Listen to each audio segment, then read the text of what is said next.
Hello guys, நம்ம எல்லாராலையுமே ஏன் ஒரு விஷயத்த செஞ்சு முடிக்க முடியல, ஒரு விஷயத்துல சக்சஸ் அடைய முடியல, நம்ம எப்பவுமே அன்ஹாப்பியா இருக்கோம் அப்படின்னா அதுக்கு ஒரு காரணம் இருக்கு. ஏன்னா நம்மளை சுத்தி இருக்கிறவங்க, நம்ம கூட இருக்கிறவங்க, இந்த உலகத்துல எங்கேயோ இருக்கிறவங்க, இப்படி எல்லார பத்தியுமே நம்ம தெரிஞ்சு வச்சிருக்கோம். ஆனா நம்மளோட மெயினான ஒரு விஷயம், அதாவது நம்மளோட பிரெயினை பத்தி நம்ம சுத்தமா தெரிஞ்சுக்கிறதே கிடையாது. ஸ்கூல்லையுமே சரி, காலேஜ்லயுமே சரி, எல்லாத்த பத்தியுமே சொல்லி தராங்க. பிசிக்ஸ், கெமிஸ்ட்ரி, மேக்ஸ், எப்படி கெமிக்கல் ரியாக்ஷன் உருவாகுது, எப்படி பூ பூக்குது, எப்படி கை காய்க்குது, இப்படி எல்லாத்தையுமே சொல்லி தராங்க. ஆனா நம்மளோட பிரெயின், அதாவது நம்ம மூளை எப்படி ஒர்க் ஆகுது அப்படின்னு சொல்றதே கிடையாது. என்ன சொல்றீங்க, நான் என் ஸ்கூல் புக்ஸ்ல எல்லாம் பிரெயினை பத்தி நிறைய படிச்சிருக்கேனே அப்படின்னு நீங்க கேட்கலாம். ஆனா நம்ம நடைமுறை வாழ்க்கையில அப்ளை பண்ற மாதிரி நம்ம ஸ்கூல் அண்ட் காலேஜஸ்ல சொல்லி தரது கிடையாது. அதுதான் உண்மை. நம்மள பெரும்பாலானவங்க என்ன நினைக்கிறோம்னா, இந்த மூளை பத்தி எல்லாம் நம்ம ஏன் தெரிஞ்சுக்கணும், இதெல்லாம் நியூரோலஜிஸ்டும் சைக்காலஜிஸ்டும் தானே தெரிஞ்சுக்கணும் அப்படின்னு நினைக்கிறோம். ஆனா இது நம்ம தெரிஞ்சுக்காதனால தான் நம்ம வாழ்க்கையில நிறைய பிரச்சனைகளை நம்ம ஃபேஸ் பண்ணிக்கிட்டு இருக்கோம். ஸோ இன்னைக்கு நம்ம பிரெயின் ரூல்ஸ் அப்படிங்கிற புத்தகத்துல நம்ம மூளையை பத்தின நம்மள நிறைய பேர் தெரிஞ்சுக்காத 13 விஷயங்களை பத்தி தான் பார்க்க போறோம். முக்கியமா அதுல 10வது 11வது பாயிண்ட் பாத்தீங்கன்னா நீங்க எப்பவுமே மறக்க கூடாது. ஸோ ஸ்கிப் பண்ணாம இந்த வீடியோ ஃபுல்லா பாருங்க. வாங்க ஸ்ட்ரெயிட்டா வீடியோக்குள்ள போலாம். So first rule, exercise boost your brain. மனிதர்கள் எப்பவுமே 8 மணி நேரம் இல்லைனா 10 மணி நேரம் ஒரே இடத்துல உட்காந்து வேலை செய்யறதுக்காக உருவாக்கப்பட்டவங்க கிடையாது. அவங்க பிரெயினுக்கு அது சுத்தமாவே பிடிக்காது. நம்ம என்னதான் பயங்கரமா எவால்வ் ஆயிருந்தாலும் நம்ம பிரெயின் அப்படிங்கிறது இன்னும் பழங்காலத்து பிரெயினா தான் இருக்கு. அந்த காலத்துல குறைஞ்சது 20 கிலோமீட்டராவது நடந்திருப்பாங்க. ஸோ நம்ம மூளையில அந்த ஞாபகங்களும் அந்த பழக்கங்களும் இப்பவும் இருந்துகிட்டே தான் இருக்கு. அதனால தான் எப்பவுமே பாத்தீங்கன்னா நீங்க எங்கேயாவது வெளியே போகணும் அப்படின்னா அது உங்களுக்கு ரொம்ப பிடிக்கும். பரபரப்பா இருக்கக்கூடிய நகர்ப்புறங்கள்ல இருக்கிறத விட ஒரு அமைதியான காட்டுப்பகுதிக்குள்ள போகும்போது நீங்க இன்னும் ஹாப்பியாவும் பீஸ்ஃபுல்லாவும் ஃபீல் பண்ணுவீங்க. எந்த ஒரு ரிசர்ச் எடுத்து பார்த்தாலும் சரி, வெளியில எக்ஸசைஸ் பண்றவங்களுக்கும் வீட்டுக்குள்ளேயே உட்கார்ந்து இருக்கிறவங்களுக்கும் டிஃபரன்ஸ் பார்த்தோம் அப்படின்னா வெளியில எக்ஸசைஸ் பண்றவங்க தான் அதிகமா பெர்ஃபார்ம் பண்ணிட்டு இருக்காங்க அப்படின்னு சொல்லலாம். அவங்களோட கிரியேட்டிவிட்டி அதிகமா இருக்கு. அவங்களால நிறைய ப்ராப்ளம்ஸை ரொம்பவே சீக்கிரமாவே சால்வ் பண்ண முடியுது. இதனால மொத்தத்துல அவங்களோட ப்ரொடக்டிவிட்டி அப்படிங்கிறது ரொம்பவே அதிகமா இருக்கு. நம்ம எல்லாருக்குமே தெரியும், நம்ம பிரெயின் அப்படிங்கிறது நியூரோன்ஸ் அப்படிங்கிற செல்களால ஃபார்ம் ஆயிருக்கு. நியூரோன்ஸ் எப்பவுமே தனியா இருக்கும். ஸோ அது ஒவ்வொன்றா கனெக்ட் ஆகும்போது புது புது ஐடியாஸ் வந்து நமக்குள்ள உருவாகிட்டு இருக்கும். நம்ம நடக்கிறதால BDNF அப்படிங்கிற ஹார்மோன் நம்ம உடம்புல ப்ரொடியூஸ் ஆகுது. இது ப்ரொடியூஸ் ஆகுறதால திங்கிங் ஸ்கில் அப்படிங்கிறது இன்க்ரீஸ் ஆகுறதாவும் லாங் டர்ம் மெமரிங்கிறது இன்க்ரீஸ் ஆகுறதாவும் சயின்டிபிக்காவே கண்டுபிடிச்சிருக்காங்க. ஸோ நம்ம பிரெயினோட கெப்பாசிட்டியை, நம்ம பிரெயினோட பெர்ஃபார்மன்ஸை அதிகப்படுத்தணும் அப்படின்னா முதல் விஷயம், டெய்லியும் உங்க உடம்பு அசைக்கிற மாதிரியான வேலைகளை செய்யுங்க. அது பெரிய வேலையா இருக்கணும்னு கூட அவசியம் இல்ல, சின்ன சின்ன வேலையா கூட இருக்கலாம். அடுத்து second rule, the human brain evolved too. அதாவது இது வரைக்கும் நம்ம என்ன நினைச்சுக்கிட்டு இருக்கோம் அப்படின்னா நம்ம கிட்ட ஒரு பிரெயின் தான் இருக்கு அப்படின்னு. ஆனா நம்ம பிரெயினை பார்க்கும்போது அது 3 கேட்டகரியா பிரிக்கப்படுது. முதலாவது லிசார்ட் பிரெயின் அப்படின்னு சொல்றாங்க. இந்த பிரெயின் தான் நம்மளோட பாடி ஃபங்க்ஷன்ஸை கண்ட்ரோல் பண்ணுது. ஃபார் எக்ஸாம்பிள், நம்ம மூச்சு விடுறது, இதயம் துடிக்கிறது, நம்ம தூங்குறது, எந்திரிக்கிறது, இது எல்லாத்தையுமே லிசார்ட் பிரெயின் தான் கண்ட்ரோல் பண்ணுது. செகண்ட் பிரெயின் வந்து மெமாலியன் பிரெயின் அப்படின்னு சொல்லப்படுது. நம்ம ஒவ்வொரு நாளுமே சர்வை பண்ண வைக்கிறது இந்த பிரெயின் தான். அதாவது நம்மள எதிரிகள் தாக்க வரும்போது நம்ம எதிர்த்து சண்டை போடுறது, நமக்கு பசிக்கும் போது நம்ம சாப்பிடுறது, உணர்ச்சிகளை வெளிப்படுத்துறது, நம்மளோட இனப்பெருக்கம், இது எல்லாமே மெமாலியன் பிரெயினால தான் நடக்குது அப்படின்னு சொல்றாங்க. அடுத்ததா 3வது பிரெயின், ஹியூமன் பிரெயின். இது வரைக்கும் பார்த்த இந்த 2 பிரெயினுங்கிறது விலங்குகள் கிட்டையும் நம்ம கிட்டையும் பொதுவா இருக்கக்கூடியது. ஆனா இந்த பிரெயின் அப்படிங்கிறது மனிதர்களோட பரிணாம வளர்ச்சியால உருவாக்கப்பட்டது. இந்த பிரெயின் தான் நம்ம லைஃப்ல வர காம்ப்ளிகேட்டடான டாஸ்கை நம்ம சிந்திக்கிற திறனால சரி செய்யுது. ஆனா இந்த மூளை இருக்கிறதுனால மட்டுமே நம்ம எல்லாத்தையுமே சரியா செஞ்சிருவோமா அப்படின்னு கேட்டா கிடையாது. ஏன்னா இதுக்கு முன்னாடி பார்த்த அந்த 2 பிரெயினுமே இது கூட தான் வேலை செஞ்சுக்கிட்டு இருக்கும். நம்ம ஒரு விஷயம் செய்யும் போது அது நம்ம நினைச்ச மாதிரி நடக்கலன்னா நம்ம ரொம்ப ஸ்ட்ரெஸ் ஆயிருவோம். அந்த மாதிரி நம்ம ஸ்ட்ரெஸ் ஆகும்போது இந்த பிரெயின் வந்து ஸ்லோவாயிரும். அதுக்கு பதிலா மத்த 2 பிரெயினுமே நம்மளை கண்ட்ரோல் பண்ண ஆரம்பிக்கும். இதனால தான் நம்ம கோவப்படும் போது இல்ல எமோஷன் ஆகும்போது தப்பான முடிவுகள் எடுத்துடுறோம். சோ எப்பெல்லாம் அந்த 3வது பிரெயினை நம்ம சரியா பயன்படுத்தாம இருக்கிறோமோ அப்பெல்லாம் விலங்குகள் மாதிரி நம்ம செயல்பட ஆரம்பிப்போம். எப்பெல்லாம் இந்த மூளையை நம்ம சரியா பயன்படுத்துறோமோ அப்பதான் மனுஷங்கள் மாதிரியே நம்ம நடந்துக்க ஆரம்பிப்போம். எப்ப இந்த 3 பிரெயினோட தன்மைகளை புரிஞ்சுக்கிட்டு நம்ம செயல்பட ஆரம்பிக்கிறோமோ அப்பதான் நம்ம மனுஷனாவே வாழ ஆரம்பிக்கிறோம். அடுத்ததா 3வது rule, every brain is wired differently. அதாவது மனிதர்களுக்கு கொடுக்கப்பட்ட மூளைங்கிறது ஒரே மாதிரி தான் இருக்கும். ஆனா அதுல இருக்கக்கூடிய வயரிங், அதாவது நியூரான் கனெக்ஷன் வந்து ஒவ்வொருத்தங்களுக்குமே வேறுபட்டதா தான் இருக்கும். இது ஒவ்வொருத்தங்களுக்குமே டிஃபரெண்டா இருக்கிறதுனால தான் ஒவ்வொருத்தங்களுக்கும் ஒவ்வொரு கேரக்டர் இருக்கு. அதே மாதிரி தான் இந்த உலகங்கிறது ஒன்னா இருந்தாலும் அதை நம்ம ஒவ்வொருத்தங்களுமே பார்க்கக்கூடிய விதம்ங்கிறது வேற வேற மாதிரி இருக்கும். இதுக்கு காரணமும் நம்ம பிரெயின்ல இருக்கக்கூடிய அந்த கனெக்ஷன் தான் காரணம். எப்பவுமே வீட்டுல ஒரே இடத்துல இருக்கிறவங்க ஒரே மாதிரி யோசிப்பாங்க. மக்களை பத்தின பார்வைங்கிறது அவங்களுக்கு வேற மாதிரி இருக்கும். ஆனா எப்பவுமே எக்ஸ்ப்ளோர் பண்ணிக்கிட்டு டிராவல் பண்ணிக்கிட்டு இருக்கவங்களுக்கு அவங்களுக்கு மக்களை பத்தி இருக்கக்கூடிய பார்வைங்கிறது வேற மாதிரி இருக்கும். இது எல்லாத்துக்குமே காரணம் நம்ம மூளையில கொடுக்கப்பட்ட இன்ஃபர்மேஷன் மூலமா அங்க ஃபார்ம் ஆயிருக்கக்கூடிய அந்த வயரிங்னால தான். இந்த வயரிங் எல்லாமே நம்ம அனுபவங்கள் மூலமா கிடைக்குது. அந்த அனுபவங்களை நம்ம நேரடியாகவும் தெரிஞ்சுக்கலாம், அதே மாதிரி புத்தகம் படிச்சும் நம்ம தெரிஞ்சுக்க முடியும். சோ நீங்க எந்த மாதிரியான சூழ்நிலைகள்ல இருக்கீங்களோ, எந்த மாதிரியான தகவல் எடுத்துக்கிறீங்களோ அதை பொறுத்து தான் உங்களோட கேரக்டர்ஸ் அண்ட் பிஹேவியர்ஸ் அமையுது.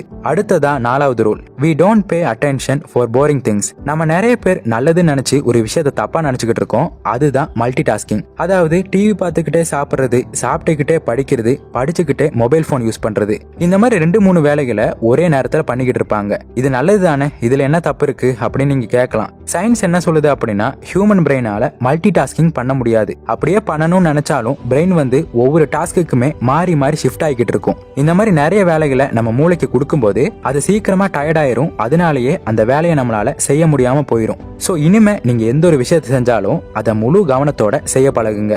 அடுத்ததா 5வது, ரிப்பீட் டு ரிமெம்பர். ஒரு விஷயத்தை நம்ம ஞாபகம் வச்சுக்கணும், அதை லாங் டைம் மெமரிக்கு கொண்டு போகணும் அப்படின்னா அதை நம்ம திரும்ப திரும்ப செஞ்சுக்கிட்டே இருக்கணும். அப்படி ஒரு விஷயத்தை நம்ம ரிப்பீட்டடா பண்ணிக்கிட்டு இருக்கிறதுனால அது நம்ம லாங் டைம் மெமரியில சேவ் ஆயிரும். ஃபார் எக்ஸாம்பிள், இப்ப நீங்க ஏதோ ஒரு விஷயத்த படிக்கிறீங்க அப்படின்னாலும் ஒரு வாட்டி அதை நீங்க படிக்கும்போது உங்களோட டெம்பரவரி மைண்ட்ல தான் அது இருக்கும்னு சொல்றாங்க. சோ அதை நீங்க திரும்ப திரும்ப ரிப்பீட் பண்ணிக்கிட்டு இருந்தீங்க அப்படின்னா தான் அது உங்க லாங் டைம் மெமரியில சேவ் ஆகும். ஃபார் எக்ஸாம்பிள், நம்ம ஸ்கூல்லயோ காலேஜ்லயோ ஒரு முக்கியமான டாபிக்கை படிச்சிருப்போம். அந்த டாபிக்கை படிச்சு முடிச்சதுக்கு அப்புறம் அப்படியே விளையாட போயிட்டு அடுத்த நாள் வந்து பார்த்தோம்னா அது நம்ம ஞாபகத்திலேயே இருக்காது. அதுவே அதை நீங்க ஒரு நோட்ஸ் எடுக்கிறீங்க, அந்த நோட்ஸை நீங்க வீட்டுக்கு வந்ததுக்கு அப்புறமும் ஒரு ரீகேப் பண்றீங்க அப்படின்னா அதுக்கப்புறம் யார் அந்த கேள்வி கேட்டாலும் அந்த கேள்விக்கு ஈஸியாவே உங்களால பதில் சொல்ல முடியும். இது எதனாலனா அது ரிப்பீட்டடா நீங்க திரும்ப திரும்ப பண்ணதுனால தான். சோ நீங்க ஒரு டான்சர் ஆகணும், இல்ல ஒரு சிங்கர் ஆகணும், இல்ல ஒரு ஆக்டர் ஆகணும், இந்த மாதிரி நீங்க என்ன ஆகணும்னாலும் சரி, அந்த துறை சார்ந்த விஷயங்களை நீங்க திரும்ப திரும்ப செய்யும் போது நிச்சயமா அந்த துறையில நீங்க ஒரு ஸ்பெஷலிஸ்டாவே மாற முடியும். அடுத்ததா 6வது rule, sleep well think well. நம்மள நிறைய பேருக்கு சாப்பிட்ட உடனேயோ இல்ல மதியான நேரத்திலேயோ தூக்கம் வரதுக்கு வாய்ப்பு இருக்கு. ஆனா இந்த மாதிரி நேரத்திலலாம் தூங்கக்கூடாது அப்படின்னு சொல்லிட்டு அதை நம்ம அவாய்ட் பண்ணிடுவோம். ஆனா இந்த புக்ல என்ன சொல்லியிருக்காங்க அப்படின்னா, நமக்கு எப்ப தூக்கம் வருதோ அப்ப நம்ம தூங்கிடணுமா. ஏன்னா நம்ம பாடி அந்த ரெஸ்ட்டை கேக்குது, அதுக்கு அது தேவைப்படுது அப்படின்னு அர்த்தம். நம்ம பாடிக்கு நல்லாவே தெரியும் நமக்கு எப்ப தூக்கம் வேணும் எப்ப வேணாம் அப்படின்னு. அதே மாதிரி இந்த மாதிரி சின்ன சின்ன நேப் எடுக்கிறதுனால நம்ம பிரெயின் பெர்ஃபார்மன்ஸ் அப்படிங்கிறது இன்க்ரீஸ் ஆகிறதா சயின்டிஸ்ட் கண்டுபிடிச்சிருக்காங்க. சோ நம்ம சரியான அளவு தூங்குறது நம்ம பிரெயினுக்கு ரொம்பவே நல்லதுன்னு சொல்றாங்க. சோ தேவையான அளவு நேரம் தூங்குங்க, அது ரொம்பவே முக்கியம். அடுத்ததா 7வது rule, stressed brain not learn the same way. நம்ம பிரெயின் ஸ்ட்ரெஸ்ஸா இருக்கும்போது நம்ம பிரெயினால எதையுமே யோசிக்க முடியாது.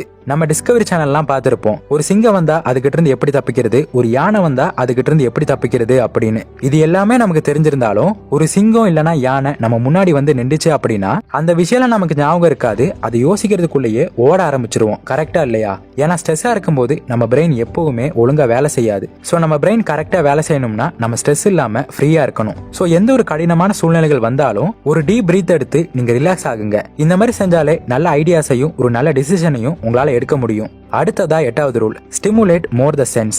அதாவது நம்ம மெமரியை இன்க்ரீஸ் பண்ணணும் அப்படின்னா நம்மளோட ஒரு சென்ஸை மட்டுமே யூஸ் பண்ணக்கூடாது. அதாவது நம்ம ஐம்புலன்களையுமே யூஸ் பண்ணாதான் நம்ம மெமரி பவரை இன்க்ரீஸ் பண்ண முடியும்.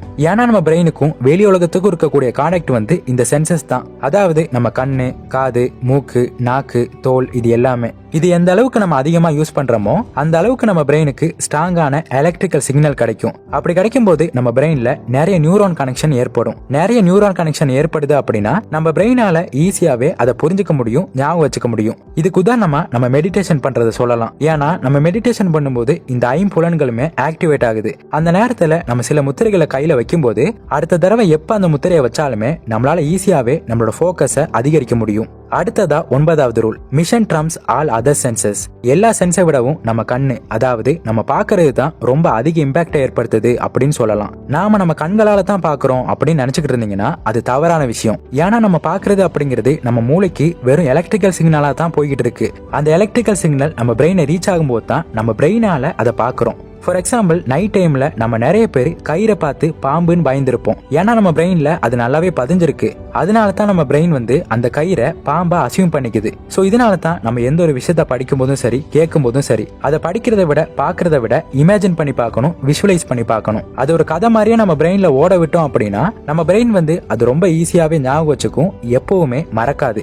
அடுத்து 10வது rule, male and female brains are different. ரிலேஷன்ஷிப்பா இருக்கட்டும், ஃப்ரெண்ட்ஷிப்பா இருக்கட்டும், மோஸ்டா சண்டை வரதுக்கான காரணம் காரணம் இதுதான். ஏன்னா 2 பேரோட பிரெயினுமே ஒரே மாதிரி தான் யோசிக்கும் அப்படின்னு நம்ம நினைச்சுக்கிட்டு இருக்கோம். ஆனா 2 பேரோட பிரெயினுமே பிசிக்கலாவும் சரி பயாலஜிக்கலாவும் சரி வேறுபட்டது. மென்னும் விமனும் டிஃப்ரெண்டா தான் திங்க் பண்ணிக்கிட்டு இருக்கோம். நம்மளோட உணர்வுகளையும் டிஃப்ரெண்டா தான் காமிச்சுக்கிட்டு இருக்கோம். இந்த மாதிரி நம்மளோட பார்வைங்கிறது எப்பவுமே டிஃப்ரெண்டா தான் இருந்துகிட்டு இருக்கு. உதாரணத்துக்கு ஒரு ஆணுக்கு ஒரு பிரச்சனை வருது அப்படின்னா அதை அவன் தனிமையா உட்காந்து யோசிச்சுக்கிட்டு இருப்பான். அப்படி யோசிச்சாதான் அதுக்கான சொல்யூஷன் அவனுக்கு கிடைக்கும். ஆனா இதுவே ஒரு ஃபீமேலுக்கு அப்படி கிடைக்காது. அது யாருக்கிட்டையாவது சொல்லி அதை ஷேர் பண்ணாதான் அதுக்கான ஒரு சொல்யூஷன் கிடைச்ச மாதிரி இருக்கும். ரிலாக்ஸாவும் ஃபீல் பண்ணுவாங்க.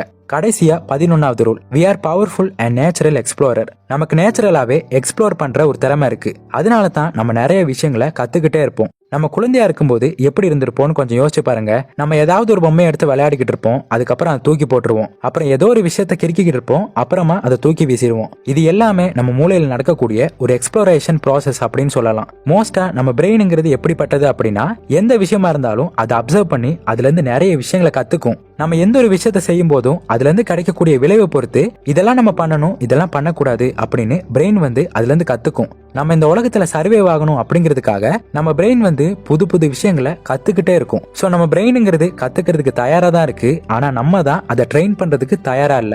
சோ இந்த வயசுல தான் கத்துக்க முடியும், இதுக்கு மேல கத்துக்கவே முடியாது அப்படின்லாம் கிடையாது. நம்ம சாகுற வரைக்கும் எந்த விஷயமா இருந்தாலும் நம்மளால கத்துக்கிட்டே இருக்க முடியும். ஸோ எப்பவுமே புது புது விஷயங்களை கற்றுக்கிட்டே இருங்க. அப்போ தான் உங்கள் மூளையும் சுறுசுறுப்பாக இருக்கும், நீங்களும் சுறுசுறுப்பாக இருக்க முடியும்.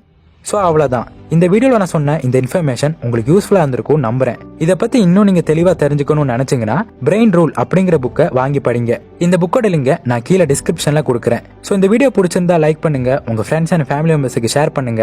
அப்புறம் மறக்காம நம்ம சேனலை சப்ஸ்கிரைப் பண்ணிட்டு பக்கத்தில் உள்ள பெல் ஐக்கானை கிளிக் பண்ணிக்கோங்க. இன்னொரு இதே மாதிரியான ஒரு யூஸ்ஃபுல்லான இன்ஃபர்மேஷனோட உங்களை மீட் பண்ணுறேன். தேங்க்ஸ் ஃபார் வாட்சிங்.